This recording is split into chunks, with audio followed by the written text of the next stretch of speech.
Yeah, because this is like the annoying blue belt thing. Okay, so freeze here. Okay, so let's just start this video here for the sake of presentation. This is someone else's question, and this is about the hooks. So when the hooks come in, so come back up, knees, freeze. In the previously on Jiu-Jitsu, when I started to do the elbow escape from here, if I can, I can. But if he pinches his knees, I can't, and I have to do the hip escape. What if he modifies them out? No, no, no. What if he modifies? Answers. Just gave a bunch of answers. Come back. Instead of modifying, what if he shoots hooks in? Oh, freeze here. We're going to turn this around. I'm going to show you how to untie a bunch of fucking knots. Because right now, how close are his legs to my guard? They're actually very, very close. Come back this way, freeze here. Bring your knees up. Let go of the grapevines. All the way up, freeze. How close are his legs to my guard? So why would I try? Also, where do I want to be in a fight? I want to be on top. My job was technically to uppa.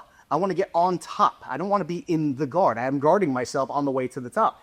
If my partner shoots the hooks in, yay, they're already close to the guard and I can guard myself on the way to the top. Now freeze. How many ways can we fuck this shit up? Turn around. Pause. Time here. Grapevine. So curl your toes and extend your legs. The most blue belty pain in the world. Now pause here. I want you to put your feet, actually pull your heels to your butt. Good. Okay, freeze here. Pull your heels to your butt. Now put your feet flat together.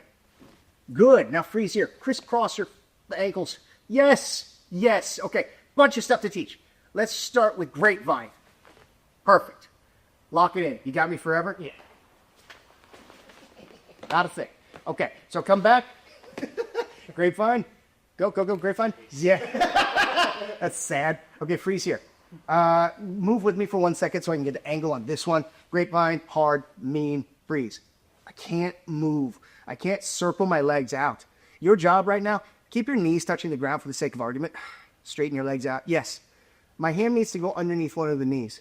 So what I'm going to do, I'm going to turn my hip. One of them's going to lift. One of them's going to lift.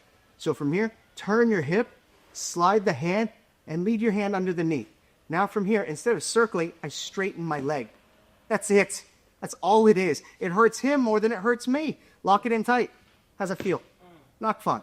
Now, dump it in. When you dump it in, switch legs, hip escape, or blah, blah, blah. Lots of things, but now they're in the guard. Come back, please. Now, freeze here. Shoot your hooks in.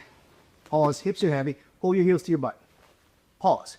If the heels are separated, all I'm doing is little circles now because I can.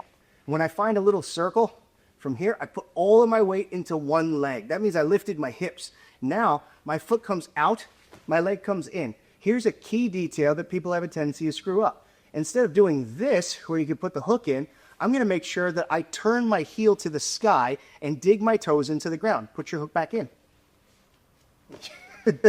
Now freeze. Put your hook back in. Oh, yes. So pull your heels to you. Keep them separated for the sake of argument. Little circle. I find it. Heavy. Build a frame. My heel goes to the sky. I want you to dig that foot in. Not happening. Now freeze. Bunch of things that they're going to do. They're either going to pull their heel to their butt, or they're going to, no, not that.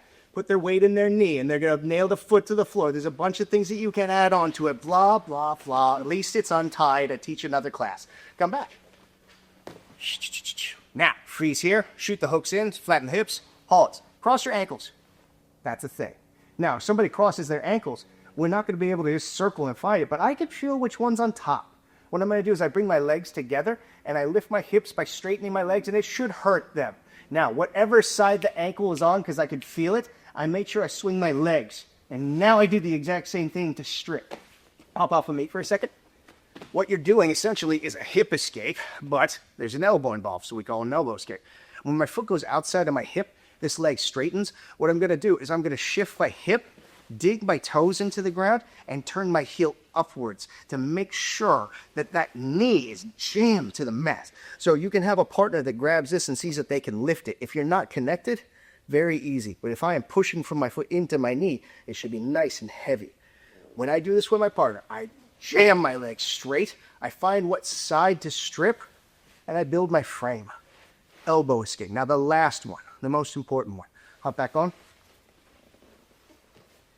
When my partner's here, they shoot the hooks in. Freeze here. They put their feet flat together and they pull their heels to their butt. Okay, so not crossed, flat together. Perfect. Now that one's a pain for me, okay? Yeah, it's a whole thing. So from here, I'm still doing the exact same thing, but I have to be a bit more aggressive about it. So what I'm gonna do, when I straighten my legs, yes, from here, I can't be nice. Cannot be nice about that. I have to be able to add weight through pushing my legs straight to lift my hips and make it as uncomfortable as possible. So hopefully that helps a few of you untying knots out there. Whole bunch of extra stuff can happen after that. You've already got an underhook. You're taking the back from half guard. It's real under context. Any other questions, please feel free to ask me about the shin lock. Shin lock.